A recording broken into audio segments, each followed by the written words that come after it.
Tahukah Anda bahwa bumi yang sekarang kita pijak sedang dalam kondisi yang tidak baik-baik saja? Saat ini, perubahan iklim menjadi permasalahan besar yang sedang kita hadapi. Perubahan iklim yang menjadi penyebab krisis iklim mengancam keberlangsungan hidup manusia seperti kekeringan yang panjang, meningkatnya kejadian hujan ekstrim, kenaikan permukaan laut, dan masih banyak lagi. Hal-hal mengerikan yang baru saja saya sebutkan disebabkan oleh berbagai macam faktor. Namun, inti dari semuanya ialah pemanasan global. Bahkan, Presiden Amerika Serikat, Joe Biden, dalam pidatonya di kantor Direktur Intelijen Amerika Serikat, menyebutkan bahwa Jakarta berpotensi akan tenggelam dalam kurun waktu 10 tahun ke depan. Problematika mengenai krisis iklim yang tengah mengancam kita akan dibahas dalam 5 News bersama saya, Muhammad Yusuf Rahul. Inilah 5 News selengkapnya.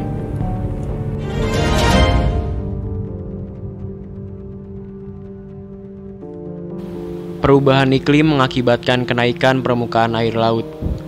Di Jakarta sendiri, penurunan permukaan air tanah dalam 10 tahun terakhir menyentuh angka 2,5 meter.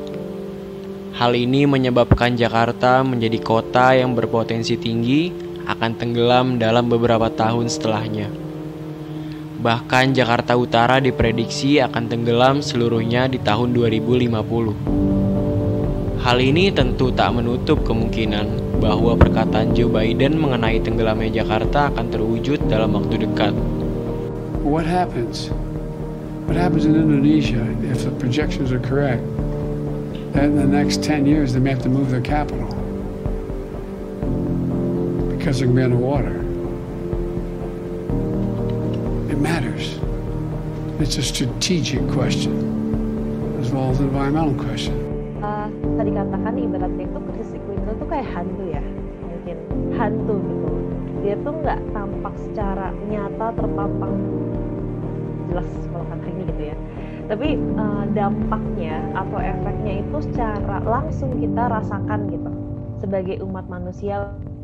Bahkan nggak cuma manusia tapi imbasnya itu ke semuanya gitu. Mungkin ke kucing peliharaan kita, atau mungkin ke sayur yang kita konsumsi, atau mungkin yang ada di atas meja makan kita gitu. Kita ngelihat isu krisis iklim ini itu adalah isu yang sistemik gitu. Bukan isu yang tiba-tiba ada, bukan isu yang tiba-tiba hujan lebat itu ya karena natural aja gitu. Ya betul, salah satunya itu, tapi juga adanya dari aktivitas kita, khususnya sebagai makhluk yang dibilang paling cerdas di muka bumi ini, tetapi juga justru aktivitas kita yang menyumbang kerusakan paling besar juga di muka bumi gitu. Mungkin yang paling deket banget kita rasain selain udara, selain kualitas udara, tapi juga beberapa daerah Jakarta itu sudah mulai bisa dikatakan menuju tenggelam gitu. Jadi kondisi ini itu urgent gitu. Kalau misalnya kita bilang bumi itu sudah memanas, kayaknya bukan lagi memanas gitu. Kalau ya kita di sekolah kan selalu dibilangnya kan global warming, bumi memanas, tapi bisa kita katakan sebenarnya tempat yang kita pijak sekarang itu sedang sekarat gitu. Sekarat dalam artian kita sebagai manusia itu sedang meradam gitu, sedang sekarat, dan seurgensi itulah kondisi krisis iklim bagi kami. Permasalahan lingkungan ini itu tuh nggak bisa kalau hanya kita aja gitu, karena balik lagi ini masalah yang multidimensional dan perlunya adanya sinergitas dari semua pihak gitu, khususnya orang muda, karena kita yang akan jadi ahli warisnya gitu. Ahli waris dari apa misalkan yang terjadi dari para baby boomers dan para generasi-generasi sebelumnya. Jadi gimana cara kita ngerisot orang muda, yaitu kita cari sektor-sektor atau komunitas-komunitas yang memang digandrungi oleh orang muda, kayak seni yang sangat-sangat menurut kami efektif ya. Seni itu kemudian lewat jalur pendidikan gitu, karena mau gimana pun pendidikan itu sangat krusial, elemen krusial dari kehidupan seorang manusia.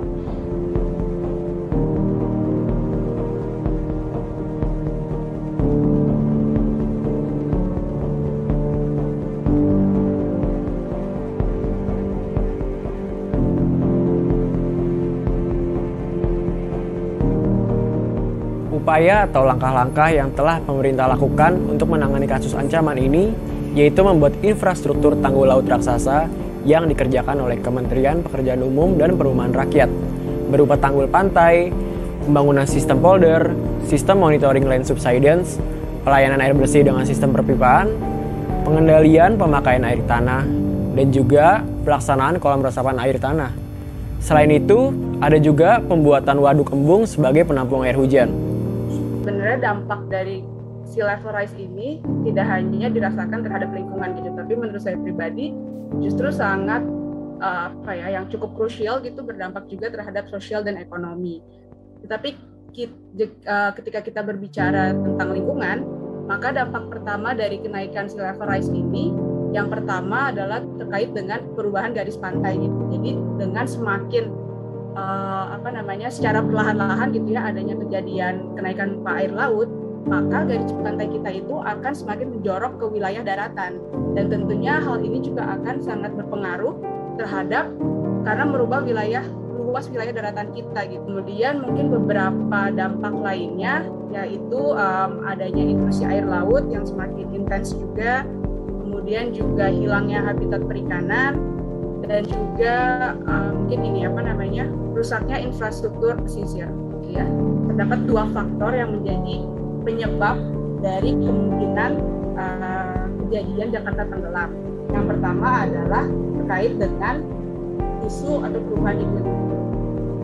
Nah, jadi sebenarnya perubahan iklim ini kan memang sudah bukan menjadi isu ya, tapi menjadi fakta yang terjadi di bumi kita ini gitu ya, secara global. Dengan semakin intensnya perubahan iklim ini, tentu akan semakin meningkatkan pula kejadian dari kenaikan muka air laut wilayah Jakarta tenggelam. Kemudian faktor yang kedua adalah fakta juga bahwa wilayah Jakarta ini mengalami land subsidence atau penurunan muka tanah. Ya. Jadi di samping memang isu perubahan iklim itu sangat mempengaruhi dari wilayah pesisirnya gitu ya, dari kenaikan muka laut, tapi juga fakta bahwa di wilayah daratannya ini Jakarta mengalami penurunan muka tanah. Nah, kemudian dengan terjadinya kenaikan muka laut ini yang terjadi secara perlahan-lahan gitu ya, yang terus meningkat tiap tahunnya, maka akan terjadi pula sedimentasi dan erosi karena pengikisan dari pantai tadi gitu akibat kenaikan muka air laut ini. Karena ketika terjadi sedimentasi ini, itu akan berdampak terhadap kekeruhan dari air di pesisir pantai. Isu ini gitu ya terkait dengan sea level rise dan Jakarta ini menurut saya bukan menjadi isu yang hanya diatasi oleh pemerintah gitu ya solusinya. Tapi ini merupakan isu yang harus dilakukan secara kolaboratif antar multisektoral gitu ya, baik pemerintah, kemudian institusi, akademisi, NGO dan lembaga-lembaga lainnya. Jadi kita bekerja bersama untuk menyelesaikan masalah ini. Mungkin beberapa alternatif yang dapat dilakukan. Yang pertama adalah nature based solution yang dapat saya sampaikan di sini ya. Karena nature based solution ini juga merupakan salah satu alternatif yang lumayan marak dibicarakan juga secara global gitu ya. Jadi sebenarnya nature based solution ini kita jadi mengembalikan fungsi ekosistem pesisir secara alami gitu. Nah, dengan kita melakukan nature based solution kita termasuk restorasi dan konservasi wilayah ekosistem pesisir, maka kita mengembalikan fungsi dari ekosistem tersebut gitu untuk khususnya untuk fungsinya sebagai coastal protection. Nah, nature based solution ini menjadi salah satu alternatif yang dapat dilakukan untuk proteksi wilayah Jakarta khususnya, memperbaiki atau melakukan pengelolaan di wilayah daratannya gitu.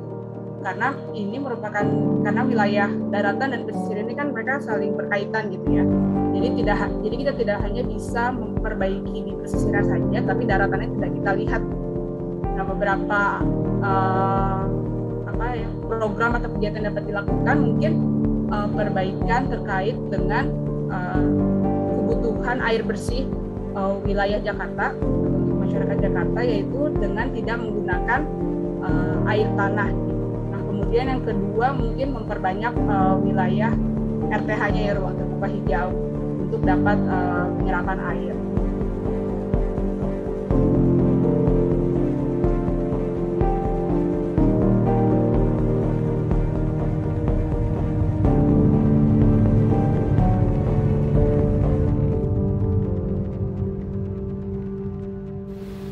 Kehidupan merupakan anugerah dari Tuhan. Begitupun alam semesta yang kita pijak. Namun pada dasarnya, hal itu tidak akan pernah abadi. Hembusan angin yang tak terlihat, suasana hangat yang dirasa, hamparan tanah yang luas, suara ombak yang mengguruh, semua itu akan menghilang. Semakin tua bumi kita, semakin sadar diri kita. Sebagai manusia haruslah menjaga semua yang ada di alam semesta. Tanpa kita sadari, alam semesta akan berubah. Alam semesta akan merasa lelah. Kita sebagai penghuni hanya bisa tabah, karena tidak akan pernah ada yang abadi. Tugas kita hanya menjaga, agar membantu mengatasi lelah alam semesta.